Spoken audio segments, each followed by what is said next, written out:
Okay, episode 13 of Apothecary Diaries. We're starting a new season, therefore there's a new opening and a new ending song, and Mao Mao's back in the Imperial Palace again. But before we're shown with her getting back, we get this very short clip between Jinxi and the Emperor. Once again, you can see on their clothes, each had a different symbol. Jinxi had a phoenix one, the Emperor has a dragon symbol. Further proves that, at least on official record, most likely is going to be the Emperor's brother. Other people don't get to use the phoenix symbol. Now, in terms of the Emperor actually drinking grape wine, China actually did have a history of grape wine. It never really caught on. However, the first grape vine and grape wine production made it to China through the Silk Road. So definitely there were grape wine in China. It's just that most people probably can't afford it due to the fact that grapes weren't really commonly grown. So they would have been for mostly emperors and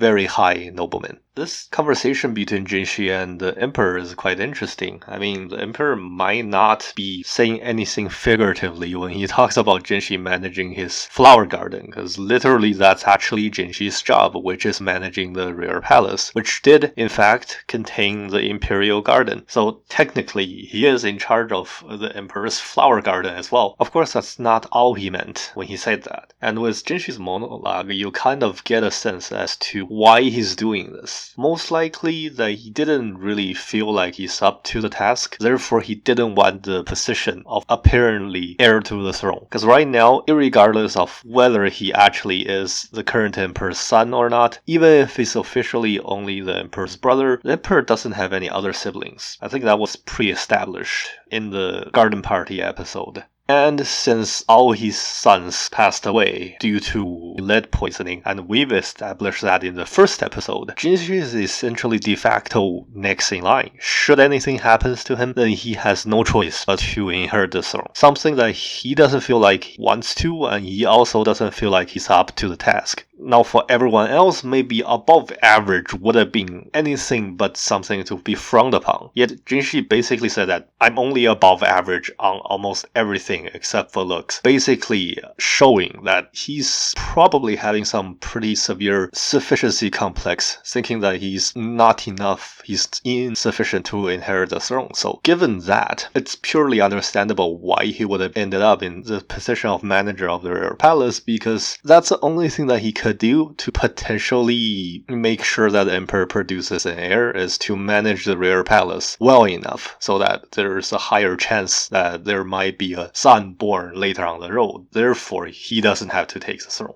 Now, as I said, Mao Mao is getting ready to come back to the Imperial Palace, and essentially what happened was Jinxi actually did buy her. We did talk about last episode, slavery back in China was more akin to indentured servitude, which it's still not good. You're still buying and selling human beings, but generally the treatment of people who were bought and sold would have been less harsh. Therefore, in the case of courtesans, they, after all, probably had enough savings to buy themselves. Especially in the case of these three courtesans, they probably all had enough savings so that they can buy themselves off. Or if not, the madam might have a better deal of actually selling them to some prominent or rich person. However, given their position, usually at their level, they're more or less like a junior partner in the whole brothel. So, like, they have some say in things. If they don't want to be sold to a certain person, they might have the ability to say no, whereas some low-ranking courtesans probably didn't have that luxury. And if anything, if they're at a certain age where, after all, this is an industry which basically expenses on youth and beauty, if they reach a certain age, they might consider a career path similar to the madam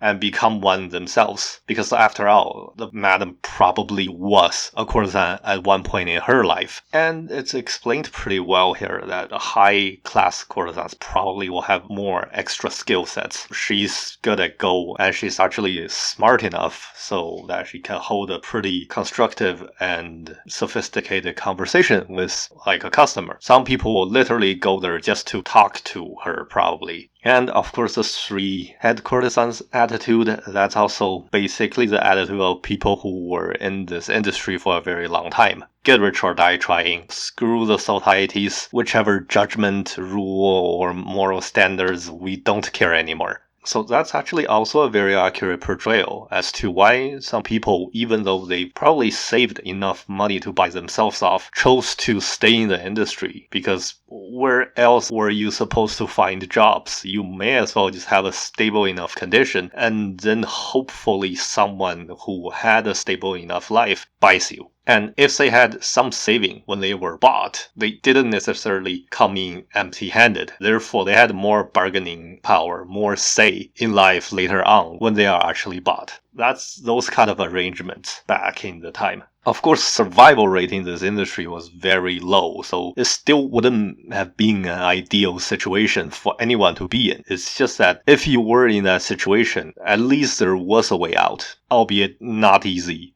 And then as she's preparing to go back to the rear palace, Mamo's dad actually brought up a pretty decent point that I think should have been brought up a little bit earlier, because first of all, she knew all these apothecary and medicine knowledge. Second, she actually pretended that she's illiterate. If anything, that would have sounded very suspicious to most people. She would have been questioned for potential attempt on the lives of someone from the rear palace, because it did feel kind of suspicious that you were hiding these kind of things about yourself. And in this case, if you brought so much apothecary stuff into the rear palace as baggage, people would have suspected that you might be trying to poison someone. So that's a very legitimate assumption and concern. And then the whole thing with Mao Mao being handed over to Jinshi from the Vertiger's house also made perfect sense given Jinshi's position. Even if people didn't know who he was, they at least knew that he was rich. And usually in these kind of places, rumors go around. And what they were essentially doing is good PR stunt, also equivalent to pretty good commercial. What a good opportunity to actually grab attention from everyone when you have this rich person buying off another person in here. Therefore, you get more famous. If you take a closer look, Jinshi's chariot actually had a purple trim, which further proves that to anyone else, he's most likely the emperor's brother. The kind of chariot and the kind of color scheme you could use on your chariots were strictly regulated, and purple was only allowed to be used by the highest level of aristocrats, your very high level of dukes and princes. Even if you were first rank in terms of bureaucratic rank, you wouldn't be allowed to use purple on your chariot. You would have been allowed red maybe, but not purple. So the fact that he had a purple chariot, aside from the fact that it actually matched his own color scheme, at least in like a traditional sense, if you saw a purple trimmed chariot, that's some very high level nobleman. And then we arrive at Jinshi's place, presumably nice porcelain decorated gate that's very common in Forbidden City. However, the orientation is kind of wrong. Traditionally, Chinese architectures would follow a certain kind of scheme, and usually they were straight up rectangular shape. And also the gate opening usually would have been directly down south. Even if the actual most outward gate were west facing or east facing, the main gate of the building would have been south facing. If you had an east and west opened gate, they usually lead into a walkway and then a south facing main gate. But Jinshi's place specifically had a west opened gate, which wouldn't have happened. It doesn't follow Chinese feng shui standards specifically. If the gate actually leads into a hallway, and then the hallway has another gate that faces south, then that would be more accurate. And we get to meet Jinshi's only servant lady, and depends on dynasties. Some dynasties, as I said before, didn't allow any servant ladies to ever leave the rear palace, therefore they were essentially trapped there for life. Other cases, married women would have been hired back into the rear palace, mostly because they can serve as midwives. They can also serve as essentially sex educators to a lot of concubines, because a lot of concubines, most of them married into the imperial family with no prior experience in this. So they kind of need to be taught on how these kind of things go. And back then, there weren't any in particular sex education class. Or in general, people didn't have like a high school to go to, so they weren't a place to teach this. Usually mothers would teach their kids on their wedding nights, but But given the fact that if you were marrying the emperor, it would have been a very big event to organize. They might not have the opportunity to actually teach their daughters. So there were married women who were hired back as servants in the royal palace. And generally, they had better mobility than people who came in at a young age, who might be trapped there for life. Depends on the dynasty and depends on whether the emperor feels like that's the right thing to do or not. But usually these married women had more mobility. They could be let go much easier compared to other younger girls who were here. And Mama was actually forced into writing an exam to become a court lady, which is essentially a female equivalent of a bureaucrat, like a government bureaucrat. They usually did serve a more secretarial role and more or less in procurement and running of everyday clerk duty of royal palace, because there were a lot of things going on in the royal palace. People needed clothes, people needed supplies, food, and everything, and you need middle management essentially to keep record, to actually report, and to organize and to quality control. So there were these court ladies. And basically what these court ladies were, they were essentially higher level of servants. They were considered a higher position than your average servant girls, mainly because of two reasons. First of all, they would have been more or less literate. They would have been taught a little bit more about how things were run. They would have had certain skill sets. Some of them were good at weaving and those kind of skills that made them good quality control people. And the other aspect was that they held ranks directly equivalent to that of government bureaucrats. They weren't really high ranks. The highest one was probably 4th rank, and that was the very top. Their position would have been similar to a minister of a department if they were a bureaucrat in the actual court. However, they were only 4th rank, whereas a minister would have been 1st rank. So generally they were lower than, say, their male counterparts, but compared to rest of the women, they would have been much higher in terms of position. If you think about it, 4th rank were the equivalent of regional managers. People who were in charge of maybe half a province would have had a similar kind of title. And because of their specific positions, sometimes emperors will actually promote them into a concubine status. Not in terms of the emperor actually wanting to marry them or actually wanting to have a kid with them, mainly because of the emperor actually admiring their administrative skills, but wanting to give them a higher title. They would have been given a concubine status essentially, which were even higher rank. And Mao still couldn't get over the fact that she got some cordyceps. Once again, as I talked about, these things to this day were more expensive than their weight equivalent in gold.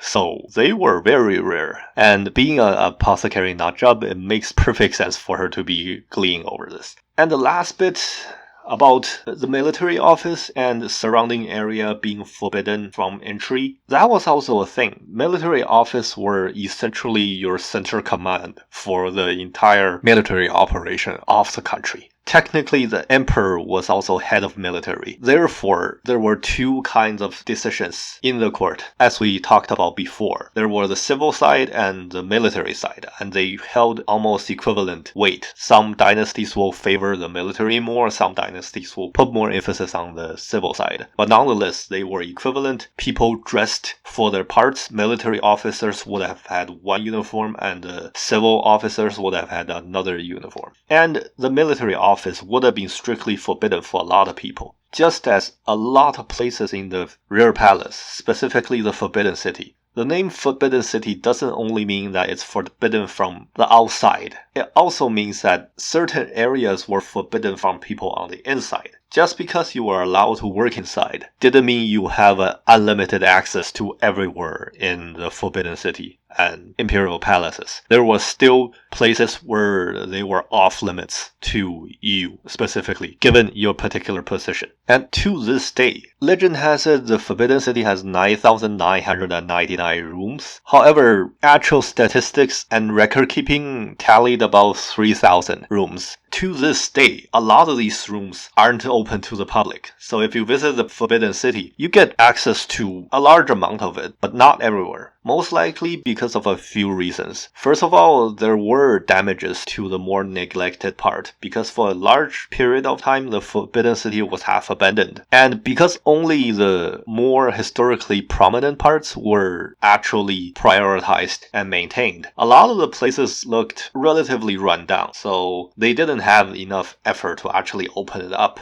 Therefore, they're forbidden nowadays. And also, given the status of Forbidden City as both a museum and also an archaeological site, there were archaeological institutes inside, and they were strictly limited to scholars who actually worked there. So obviously, as a more or less academic workplace, they wouldn't be open to the public. So even nowadays, certain areas are forbidden, and you need special permission to access those areas. As a visitor, you get most of the big item stuff, the main palace complex and everything, but you couldn't go into everywhere. And besides, it's large enough that you probably won't have a chance to actually go everywhere in one visit. And the last part involves someone being handed a smoke pipe.